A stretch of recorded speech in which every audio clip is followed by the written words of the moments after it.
Hey guys, it's me again, Eric here at Mountaintop 9, and I'm glad you clicked on this video for Shadows of the Mind. This movie was directed by Roger Watkins, and of course, if you look at the opening credits, it has the director's name listed as Bernard Travis. So, same deal that happened in Last House on Dead End Street. You know, how that one says Victor Janos. In this movie, there's a pseudonym slapped on there of Bernard Travis. Oddly enough, that's the name of the guy who committed suicide, the guy that did that stupid voiceover at the end of Last House on Dead End Street, almost ruining the ending. Ending's still fucking great, but anyway, getting on with it. This movie, I guess, was released in 1980, but I think it was shot in 1979. The lead actress in this, Marion Joyce, Roger really didn't like this woman. He didn't believe she had any acting talent. She didn't have the looks. She just wasn't talented in any artistic way. And from the way he says in interviews, she was married to a producer or something, but she always wanted to have her name on things. She wanted to be a singer. She wanted to be a songwriter. She would have people write sheet music, and then she'd pay them so that she could have her name on it, saying that she wrote it. That's what he says about her. He really hated these people, and he hated this finished film. Did not like it at all. And so he didn't believe that she had the talent to carry a picture. And I'll tell you what, she's nothing great, but I don't feel that this movie's as bad as Roger feels that it is. It's not a great movie, but it's all right. It's a feasible little picture, and at least Roger made, you know, one more horror film after doing Last House. And so yeah, I think this movie was shot around 79. The copy I have is a DVD-R copy, and it has Dutch subtitles on it. So I think it's probably from the Video for Pleasure release, and I guess there's an Australian release of this movie. I know one of them has a really cool cover. It's one that I never, you know, I've always had a DVD-R copy of it, so I've just never went after a VHS release. But, you know, yeah, if you see the VHS copy out there for a good price, certainly grab it up. It's a cool collector's item to have. Anything by Roger Watkins. But yeah, this movie's never had a VHS release in the USA, and it's a very rare movie. It's not a movie that a lot of people have seen. Certainly not. And the working title for this movie, while it was being shot, I guess, was A Heritage of Blood. Now, I like that title, and I like Shadows of the Mind. So the movie's got two cool titles when you think about it. But now that we've gotten that kind of thing out of the way, the whole setup, let's dive right into the plot. The movie begins with some dopey bitch waking up from a nightmare. She's screaming over and over again that she wants her father. She's just a blubbering mess, slobbering all over the place. And I gotta tell you right now, her shrill screams are worse than having a fucking bee nest rammed up your ass. I know this sounds like hyperbole or like I'm exaggerating, but trust me folks, after listening to this bitch for 10 seconds, I wanted to shove an ice pick right in my fucking ear just to spare myself any further torture.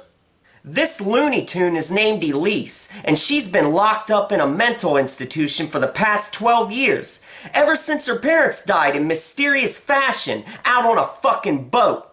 The untimely demise of her parents is shown in short sepia-toned flashback sequences. She has the cheeks of a pot-bellied pig and the teeth of a horny jackrabbit ready to fuck. And wouldn't you know it, it's finally time for her to be released and go back home. So her gardener comes and picks her up and drives her back to the rich family estate. Elise and Andrew are the only people on this scenic piece of sprawling real estate. That is until her snobby stepbrother, Leland, shows up. He's scamming behind her back right from the jump. He wants to gain ownership of the land so that he can sell it and get even richer than he already is, the prissy debonair fuck. And if that's not enough, we learn that Elise has developed an unhealthy obsession with her doctor, and that she may be a bit more twisted than she looks. When a roaring thunderstorm traps all of these idiots inside the mansion, long-buried secrets build to a bloody crescendo. Elise looks like Susie from Calvin and Hobbes. I keep expecting Calvin to jump out and throw a snowball at her fucking head. Oh, poop. Alright, now we've laid that shit down, let's get into the juicy bits. On the gore front, Andrew the gardener certainly meets a brutal demise. While this big fat fuck Super Mario brother is sitting out in a field smoking a cigarette, an unseen figure approaches and puts a huge scythe right through his throat. A big gush of blood spills out of his gaping mouth as he grasps for the razor buried deep in his neck. The blood looks like red paint, but the scene works well enough. The camera lingers upon his death as he bleeds out over the fresh fallen leaves. Now, since this movie is in the whodunit mystery kind of vein, I don't want to spoil any of the other killings too much, so I'm going to be kind of vague, but I will say that one dude does get a corkscrew right through his goddamn eye, and that's a pretty cool little sequence. And then also another person gets stabbed and then doused in gasoline and set ablaze. This scene is especially frantic, full of loud music, and it's kind of over the top. I kind of think the music goes overboard in this scene. That specific murder scene is at a frantic point in the movie where everything is just built to the biggest possible level of insanity that you could imagine. So I can kind of understand that. As far as nudity and sleaze goes in this movie, Elise's doctor, he has a really hot fiance. She's a redhead, and she shows off a nice pair of tits, and she's a very